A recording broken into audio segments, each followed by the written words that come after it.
இன்றைக்கி நம்ம என்ன பார்க்க போகிறோன்னா மேங்கோ மில்க் ஷேக் எப்படி பண்ணுறதுன்னு பார்க்கலாம் வாங்க. அதுக்கு ஃபர்ஸ்ட் ஒரு நல்ல ஸ்வீட்டான ஒரு மேங்கோ எடுத்துக்கோங்க.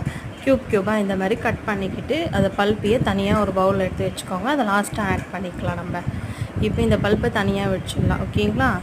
இப்போ இன்னொரு பழம் எடுத்து அந்த வெறும் பல்ப்பு மட்டும் தோல் இல்லாமல் கொஞ்சம் இதுவாக எடுத்து பழம் மட்டும் அந்த மிக்ஸி ஜாரில் போட்டுட்டு நல்லா நைஸ் பண்ணிக்கலாம். அதை ஆக்சுவலாக மிக்சியில் போட்டு அரைச்சி எடுத்துக்கிட்டு இந்த மாதிரி வந்துடணும், இந்த டெக்ஸ்சருக்கு வரணும். அப்புறம் ஒரு கிளாஸ் காசி ஆற வச்ச பால் ஊற்றிக்கோங்க. மில்க் ஆட் பண்ணிக்கிட்டு நல்லா அதை கலக்கிக்கிட்டு ஒரு கிளாஸ் பால் எடுத்துக்கோங்க. அதுக்கப்புறம் தேவையான அளவு ஐஸ் க்யூப்ஸ் அதெல்லாம் ஆட் பண்ணிக்கலாம்.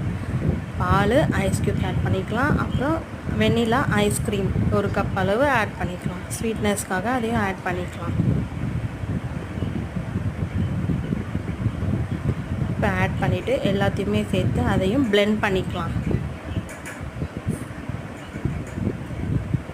பாப்புக்குட்டி நடுவில் ஷேக் பண்ணிவிட்டா அதை விட்டுடுங்க. கொஞ்சம் ஐஸ்கிரீம் கேட்டால் அதையும் நாங்கள் அவளுக்கு கொடுத்துட்டோம், ஏன்னா அவளுக்கு டெம்ப்ட் ஆகிடும் ஐஸ்கிரீம் பார்த்தோன்னா.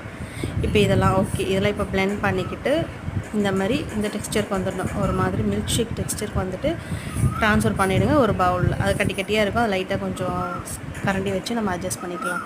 இப்போ என்ன பண்ணோன்னா அது எல்லாமே ஒரு டீஸ்பூன் ஊற்றி ஒரு கிளாஸில் ஊற்றிட்டு கொஞ்சம் ஐஸ்கிரீம் ஆட் பண்ணிக்கோங்க. மறுபடியும் ஒரு க்யூப்ஸ் இருக்குது பார்த்திங்களா, நம்ம பல்ப் எடுத்து வச்சோம்ல கட் பண்ணி, அதை கொஞ்சம் ஆட் பண்ணிக்கோங்க. இந்த மாதிரி எப்படி வேணுமானாலும் ஆட் பண்ணிக்கலாம். ஐஸ்கிரீம் கூட நம்ம மேலே வச்சுக்கலாம், கொஞ்சம் டேஸ்டியாக இருக்கும். இந்த மாதிரி நல்லாயிருக்கும். நாங்கள் சும்மா டேட்ஸ் வச்சோம், அதில் பாப்பாக்காக டேட்ஸ்னால் ரொம்ப பிடிக்கும், அதனால் டேட்ஸ் வச்சோம் மேலே. இப்போ அவள் சாப்பிட்டுட்டு எப்படி இருக்குன்னு ரிவ்யூ சொல்லுவாள். சூப்பர், அவளுக்கு ரொம்ப பிடிச்சிச்சு. ஏன்னா அவளுக்கு பிடிச்ச ஐட்டம்ஸ் தான் இதில் எல்லாமே இருக்குது. ஐஸ்கிரீம், பால், க்யூப்ஸு, ஐஸ் க்யூப்ஸு,